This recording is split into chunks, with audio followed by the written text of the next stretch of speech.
Welcome to the Case Files. Tonight, we delve into a tragedy that ripped apart the close-knit community of St. John's, Newfoundland, and launched one of the most exhaustive and expensive murder investigations in Canadian history. A case that remains, even in 2025, a painful open wound. This is the case of Dana Nicole Bradley. December 1981. St. John's, Newfoundland is a place where neighbor knows neighbor, where a simple gesture like hitchhiking is still considered routine, even safe. Dana Bradley was just 14 years old, a bright, spirited girl enjoying the excitement of the holiday season.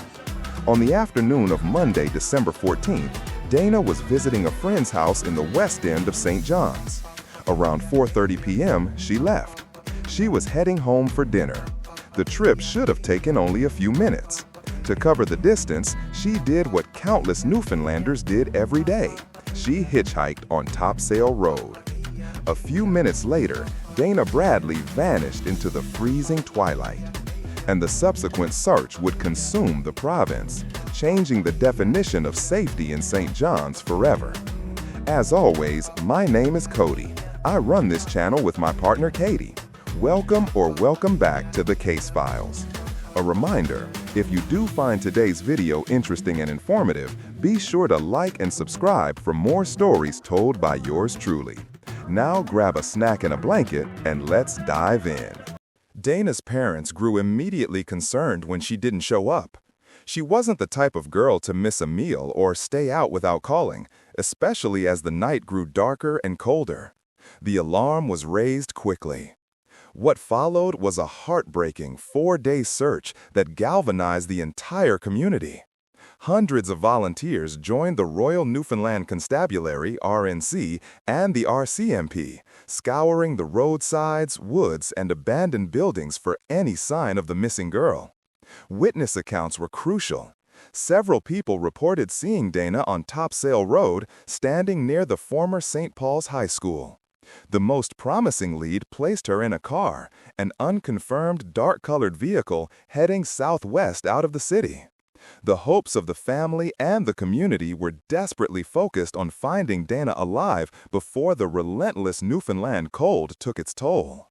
4 days into the search, on Friday, December 18th, the worst fear was realized. Her body was found in a wooded area in a remote region known as Maddox Cove, a place Dana had no reason to be. The discovery site was approximately 8 kilometers south of St. John's. The circumstances of her death were horrifying. She had been brutally attacked and murdered. The case was no longer a missing persons file, it was a homicide, and the immediate focus of the police shifted from rescue to investigation. The sheer brutality against a 14-year-old girl in a quiet province sent shockwaves that few could comprehend. What the killer left behind was not only a body, but a collection of physical evidence that would become the core and eventually the key to the case. The murder of Dana Bradley immediately became an obsession for law enforcement. Due to the high-profile nature and the public outcry, the investigation became a benchmark for intensity. A joint task force was immediately established, bringing together the resources of both the RCMP and the RNC. At its peak, this task force comprised 35 full-time investigators, working day and night, dedicated solely to finding Dana's killer. The numbers alone tell the story of the effort. Investigators pursued thousands of tips. They interviewed every known resident in the Topsail Road area. They compiled suspect lists that ran into the hundreds. Crucially, the police conducted one of the most thorough vehicle examinations in Canadian history.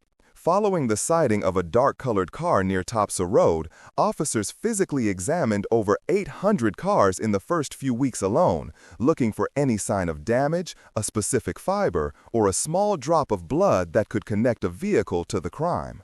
The pressure was immense. Not only was the task force battling the fading memories of witnesses, but they were also battling the growing public fear. The hitchhiking culture ended almost overnight. Every stranger was now a suspect, and every child's delayed arrival home caused a panic. Despite the unprecedented scale and commitment, the case hit a wall. Weeks turned into months, months turned into years. The 35 investigators were reduced to a handful, and eventually, the Dana Bradley homicide was placed in the cold case file, generating only a slow trickle of tips, though remarkably averaging 50 tips annually even 2 decades later. The case needed a break, and 5 years later, they got one. A break that would become the most tragic detour in the investigation's long history. It was 1986. 5 years had passed since the murder. On the surface, the case was cold, but behind the scenes, investigators were still working, still hoping. And then they had their man. David Grant Somerton was charged with the murder of Dana Bradley. The news exploded across Newfoundland and the nation. Finally, the painful waiting was over. Somerton had provided a confession to police, and the Crown felt confident moving forward. The relief across St. John's was palpable. A killer was off the streets. Justice was finally in sight. But the elation was short-lived. Somerton quickly recanted his confession, asserting that it had been coerced and that the police had fed him details of the crime during a highly aggressive interrogation. In a devastating turn for the investigation, the court agreed that the confession was unreliable, and the murder charge against David Grant Somerton was stayed. The prosecution could not proceed. The fallout was immense. The public, who had invested 5 years of hope and fear into this case, was left reeling. The police, having announced a major arrest, was now left with nothing but an empty file and a convicted hoaxer. While Somerton was cleared of the murder charge, he was convicted of public mischief for knowingly misleading the police investigation. He served a 2-year sentence. But the damage done to the case's credibility was irreversible. For the next 3 decades, the specter of the false confession hung over the investigation. Any new tip, any new lead, was immediately weighed against the possibility of another hoax, another person wasting police time. The case was effectively frozen, not by a lack of effort, but by a crisis of faith and evidence integrity. The case needed a fresh start, untainted by the ghosts of 1986. That fresh start would come 30 years after the tragedy, driven by science. Fast forward to 2016. 35 years have passed. The Dana Bradley homicide is now a historic cold case, but the file remains active. And in this year, the case saw 2 major simultaneous developments. The first development was highly public. A citizen-led group in Witless Bay became convinced that the killer's car had been deliberately buried decades ago, potentially containing crucial evidence. They organized a highly publicized private dig, excavating vehicles on private property. The public watched, captivated, hoping for a tangible answer to be pulled from the dirt. However, while the public watched the shovels, the police were focused on a much smaller target, a tiny sample of physical evidence recovered from the crime scene back in 1981. Forensics had undergone a revolution. Technology now existed to analyze DNA profiles from samples that were previously too degraded or too minuscule to process. The police sent the original evidence to the Center of Forensic Sciences for re-examination. The results, released in May 2016, were conclusive and stunning. They were able to successfully isolate a full DNA profile belonging to the killer. The profile belonged to an unknown male subject. This single piece of evidence instantly accomplished what 35 years of police work, tips, and false confessions could not. It eliminated all previous suspects in the case. David Grant Somerton and anyone else previously questioned or linked to the crime was scientifically exonerated. The DNA did not match. The case was completely reset.